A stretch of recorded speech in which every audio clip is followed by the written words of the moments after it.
So I had some technical difficulties, but I think that should be recording. Just a quick note, I put foundation on for the first time ever by myself, and I don't know if it's gonna look good, but I'm just gonna make this video anyway.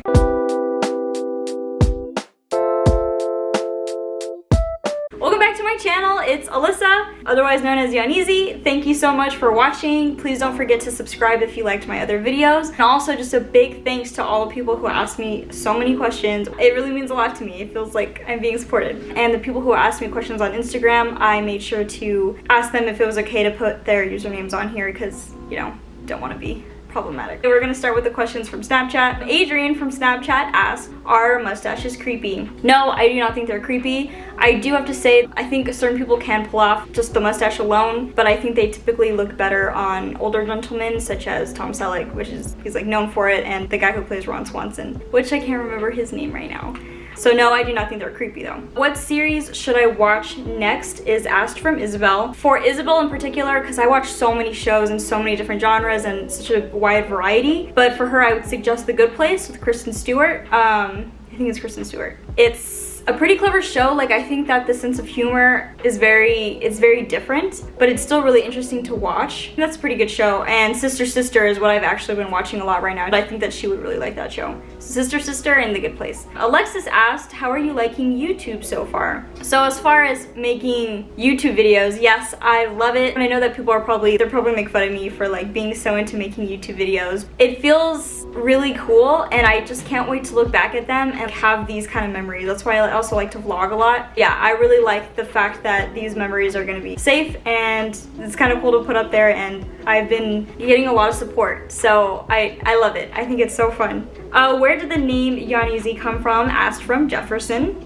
There's dog hair everywhere. Yawneazy is just something that stuck around. It's been my Instagram handle since I was 16, which is, wow, that's like 8 years ago. It seems to have worked out because now it's very distinct. My brother kind of created it, so I can't take the full credit. It's my stage name musically. It's like a mix of how rappers do their last names with how my last name. So it's Yawneazy is my last name, and then Easy is just kind of like how rappers do it. So that's where that comes from. Thank you for the question. I've been asked that one a lot. So now we're on to the Instagram questions. Someone asked, where do you find your inspiration? This was a hard one for me. There was like 2 questions that were kind of similar to this. I'm gonna answer the other one that was similar to that, who inspires you the most. I just knew I wasn't happy before when I was just teaching music, and I didn't want to do that forever. It's gonna sound so lame, but there's so many stories that you just hear about.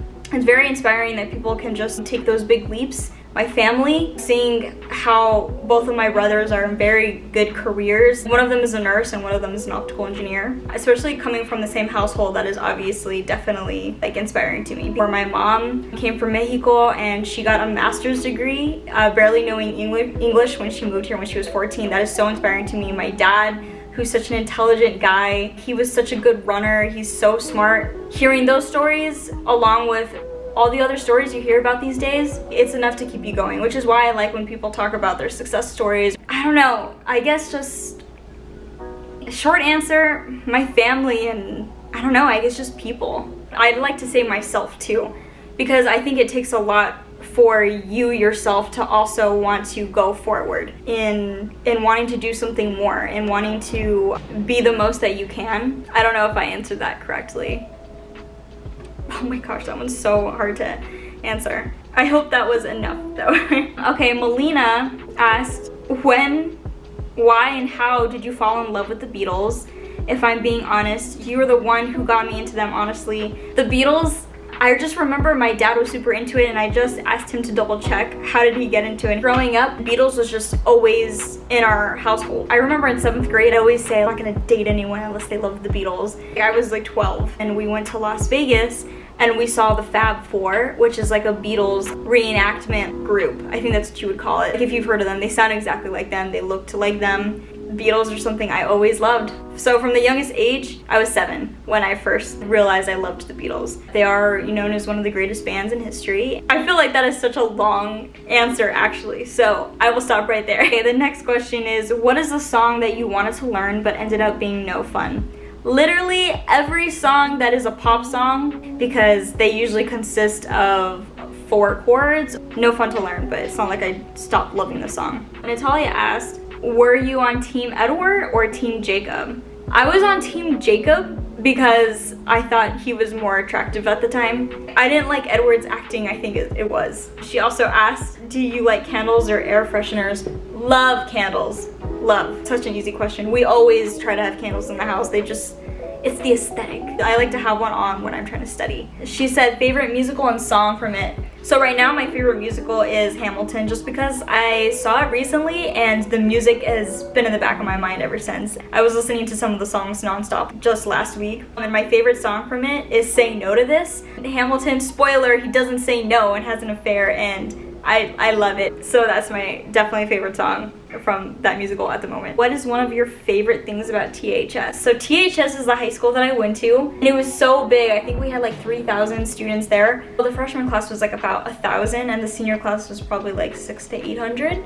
I loved that. I loved how big it was. I loved that you could go and do your own thing and no one cared. Like, everyone had their own stuff to do. It wasn't like the high school movies where like someone does something embarrassing and everyone cares. There was wild stuff that happened and people would be over in a week. That school is just too big that you just can't worry about that little stuff. My favorite thing about it is just how big it is. How big it is, how the cliques weren't really that big of a deal. Everyone was friends with everyone, like I was saying, and that it was so diverse. There were so many friends that I've had from different ethnicities and backgrounds. That type of school made me a very well-rounded person. I love Tucson High though. I guess I said like pretty much everything I liked about them anyway. This is the last question. Sarah asks, what are you doing not hanging out with me? I had a couple midterms recently, but now I am free to hang out with you. And yeah, I miss you. That is all the questions I have. I know I tend to ramble, but I just talk so much. That is all the questions though. Thank you for those of you who asked questions. I hope everyone has a good rest of your week. I think that by the time I finish editing this video, it's gonna be during the week. Don't forget to give it a thumbs up and to subscribe, and thanks. Ooh.